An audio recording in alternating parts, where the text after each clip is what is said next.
Hi, hello.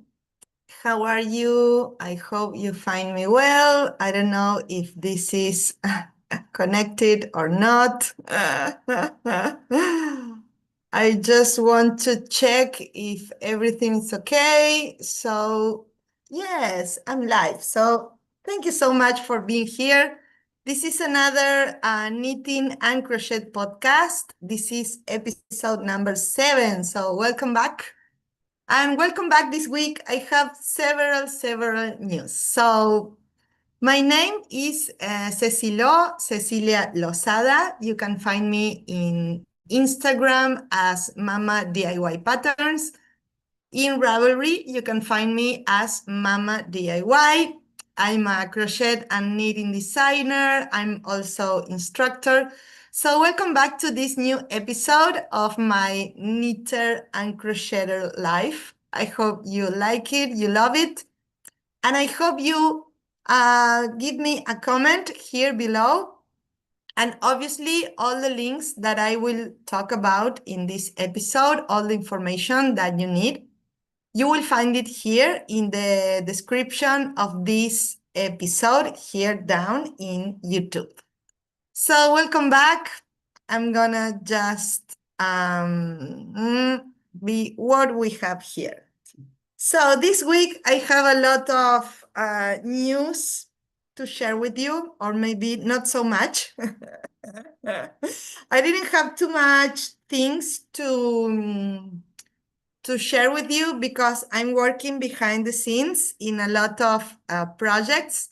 So last week I sent this pattern to edit and translate. No, I'm sorry, only for translating by my text translator, that is Suzette Suarez. She edited all my patterns and she also translated to English. And I'm waiting for the English translation, so I will publish it in Ravelry when it's ready. So I'm very happy about that. That is not finished yet. The next one is the same one in knitting, in the knitting version that I show you in the last episode. And also I sent to translate this one, that is the Botanical Dreams, that is a top or a tee. I love it. This is, for this one, you will have two options. You will have the dress option and also the tee option in the same pattern. So when it's ready, I will also publish it in Ravelry. And for all people who is in my newsletter, you have the link below to sign up. You will have the 30% of discount for the first 48 hours when I publish it. So just sign up to my newsletter and you will receive the alert when these patterns will be live in Ravelry. And I hope you need it and crocheted a lot of them with a lot of version. So besides that, I'm working on a new design.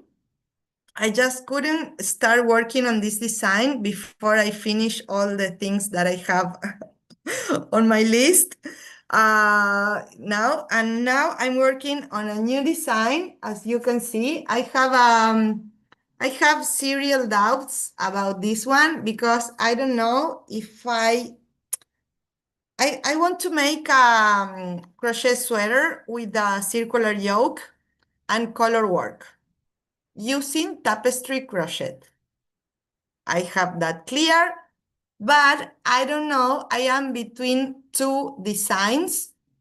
One is inspired in another design that both are inspired in another designs that I published before, but this one was a shawl, a knitting shawl with color work that is called Taquaripora, and this is the crochet version for the sweater.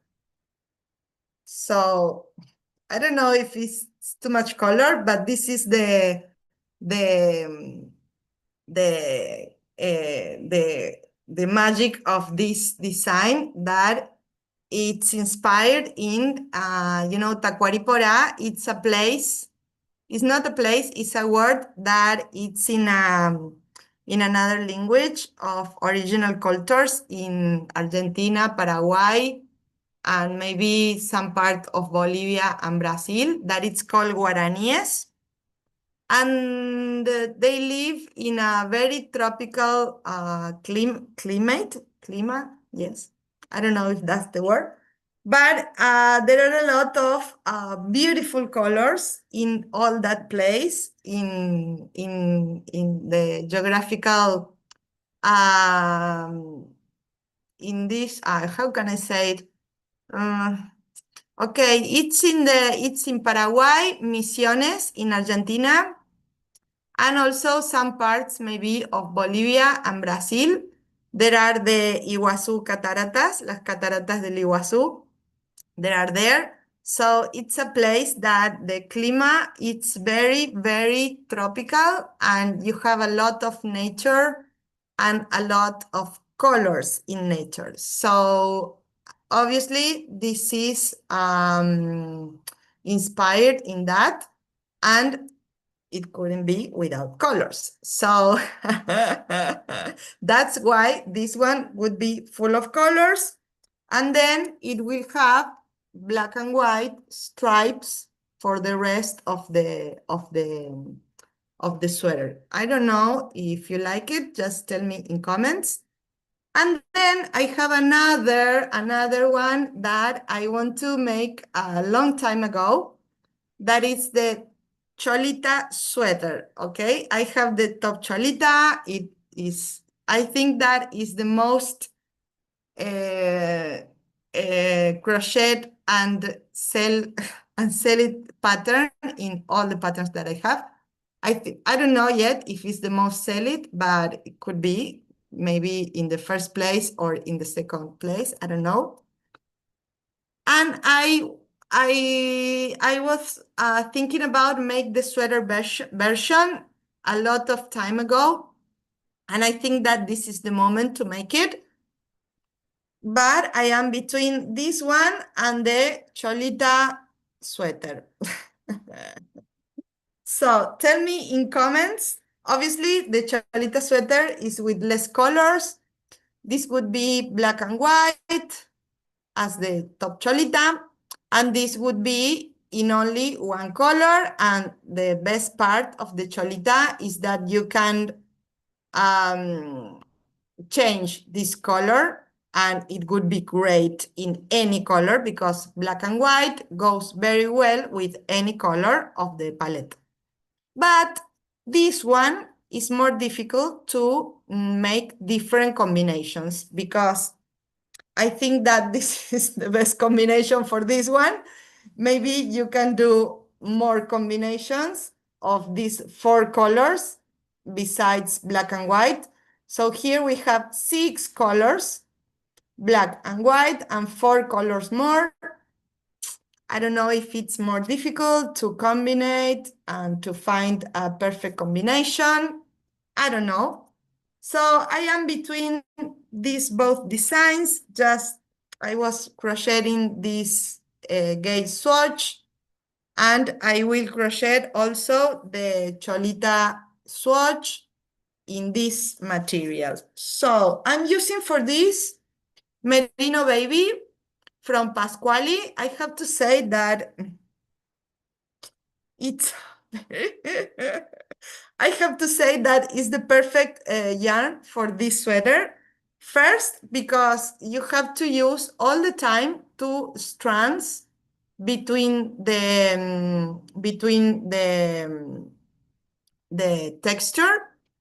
And as you know, in crochet, I think that this is the best yarn that you can use, fingering in any yarn, merino, alpaca, or whatever you will use for this design.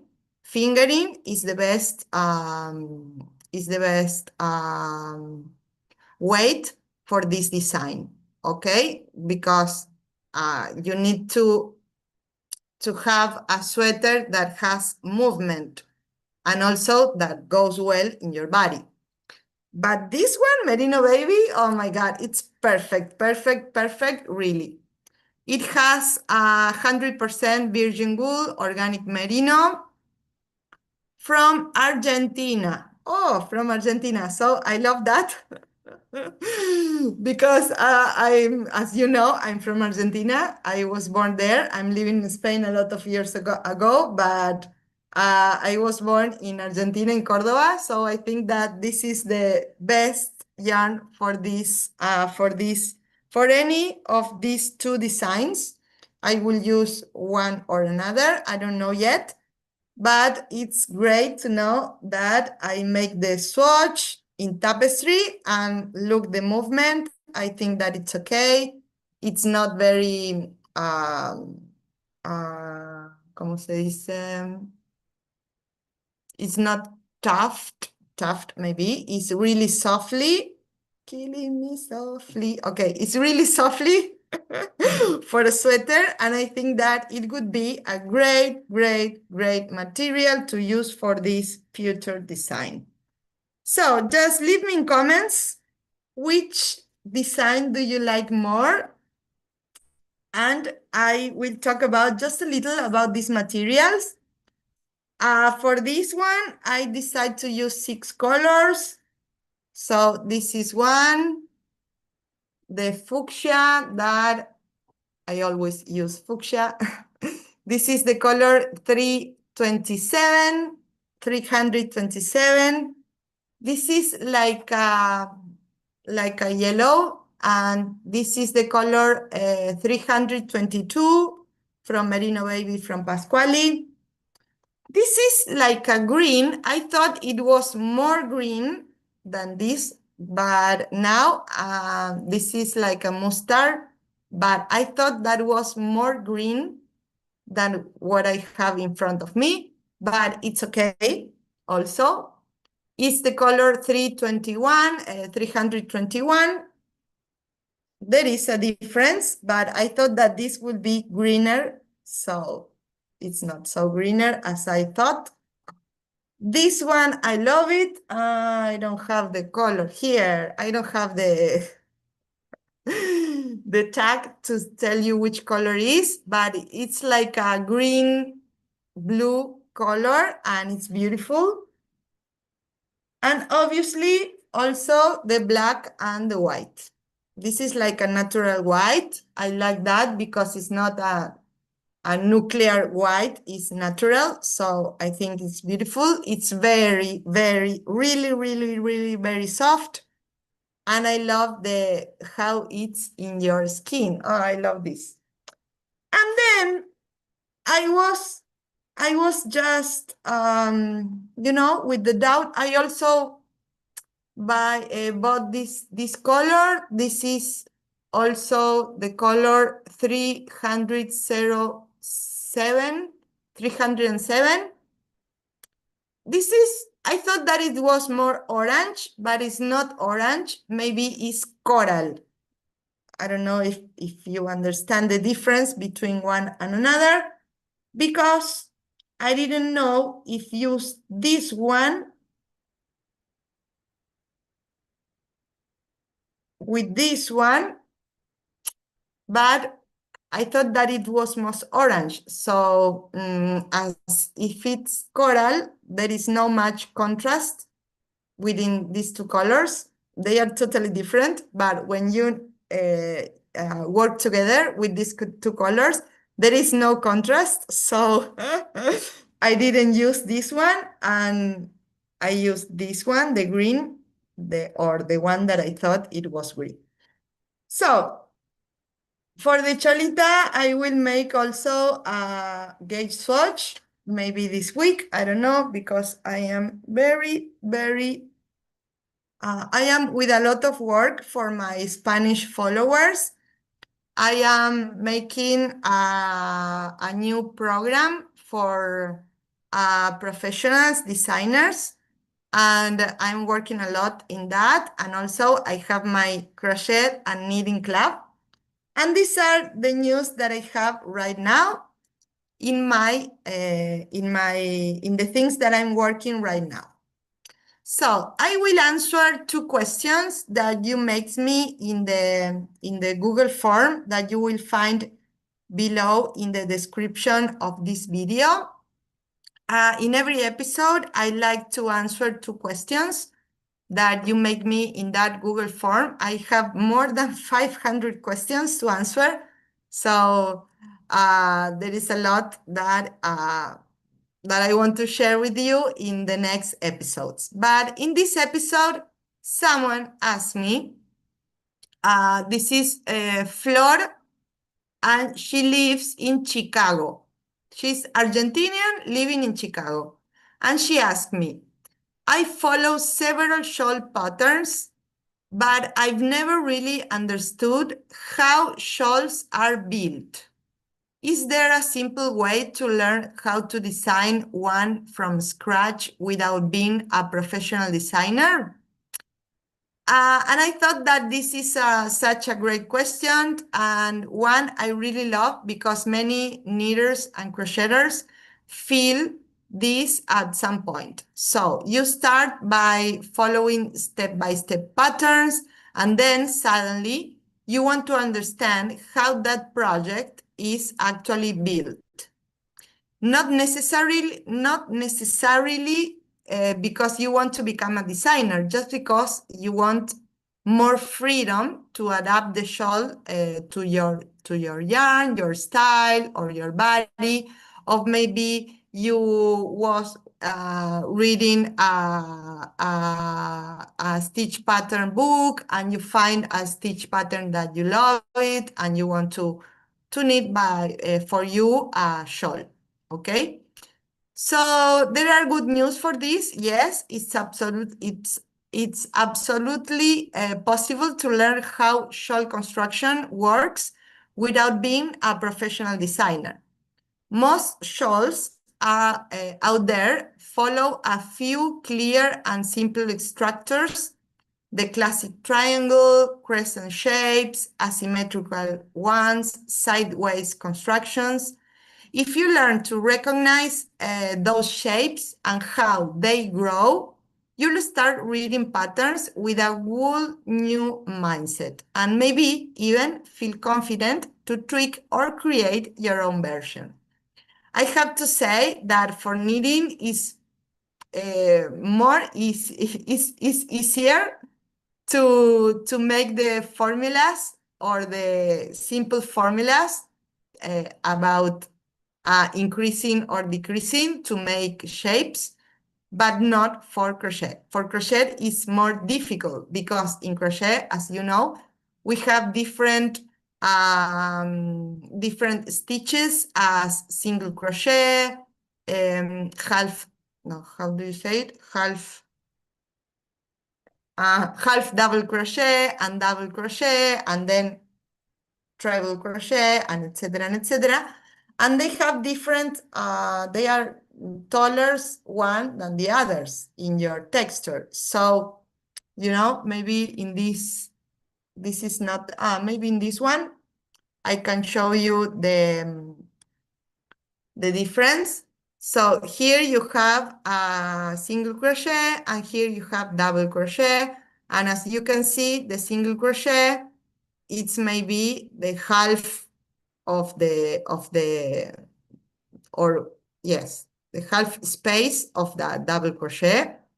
It's one is taller than the other. So it's very, very difficult if you want to mix stitches in a pattern, and then you want to take a formula for that in crochet. Okay, it's difficult. You have to make really a lot of gauge swatches to just to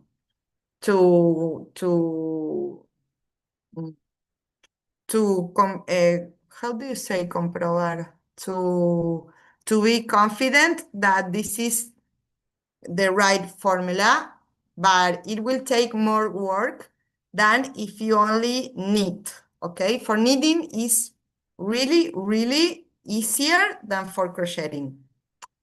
So I will give you one more tip. A great place to start is with the top-down triangular shawl. It usually begins with a small tab in knitting, a garter tab cast on, or a foundation chain in crochet. Then increases are added at both edges and along the center spin. So if you have a triangle like this, you start here in the center, and then maybe my eyes are like this. And then when you have the triangle, you just go like this, and you have to make increases in this part, in the wingspan of the shawl, and in the middle, okay? In the center spine. This structure is easy to follow, grows quickly, and gives you a lot of space to play with color or stitch patterns. Instead of memorizing instructions, try to look at what's happening behind the scenes, like learning chords instead of just one song. Suddenly, you can play many more. So if you start with this construction, then you can follow with another constructions. So I think that this is a great question, and I hope you like the answer. So for fiber entrepreneurs or designers, someone asked me, how can I start teaching knitting or crochet online if I've never taught before? This is a question that makes me Katie, and she writes me from Seattle in United States. So this is a beautiful, beautiful question, and what a beautiful intention behind it. Here's the first thing I want to tell you. We all start from zero at some point. So many of us wait until we feel ready with a certificate or a perfect technique or a professional video setup, etc., etc. But the truth is, what matters most is knowing what you are good at and how to explain it to someone else. This is the only thing that you need at first. So if you are good crocheting granny squares, just find the good way to explain to someone else so someone else can also crochet granny squares. You don't need to be the best technical crocheter, because there will be always someone better than you. And there will be always someone who needs to start maybe with granny squares. So this is a good news. And if you are thinking about teaching online, here are a few concrete steps to get started. So first, choose one specific topic. For example, how to crochet the star stitch, how to block a shawl, or how to pick up stitches around a neckline, or how to crochet with tapestry crochet, how to crochet a granny square, how to knit a triangular top-down shawl, etc., etc. Film yourself with your phone. You don't need a fancy setup, just good natural light, a neutral background, and clear shots of how your hands are working, okay? So maybe you can just take notes first of what are the steps, step 1, step 2, step 3, and then put your phone and start filming. Share it on Instagram or YouTube as a free mini tutorial, maybe. This helps you to get visible first, to practice to practice your teaching voice, as I'm making here in this podcast, to practicing in English, how to speak better, and start building trust. Listen to the feedback. Point 4, listen to the feedback. Then you can create a more structured class, either live on Zoom or pre-recorded. It's very important also to listen to the feedback, but only the feedback that is constructing something, not people who just tell you bad things or haters or things like that. Those one doesn't matter, okay? So one last thing that I want to tell you. Don't wait until you have a lot of followers to start teaching. Teach for that one person who needs exactly what you already know.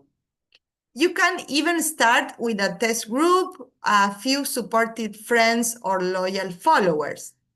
That's a loving and safe way to begin your journey as a teacher. So I hope these two questions and these two answers are profitable for you. And see you on the next episode here on my YouTube channel next Wednesday. I hope so. Yes, I hope that next Wednesday we have a new episode here of this Knitting and Crochet podcast. I will write the article about all this information that I was sharing with you in this episode, and it will be ready on Friday on my web with all the links and everything. So bye-bye. See you next Wednesday. Ciao, ciao.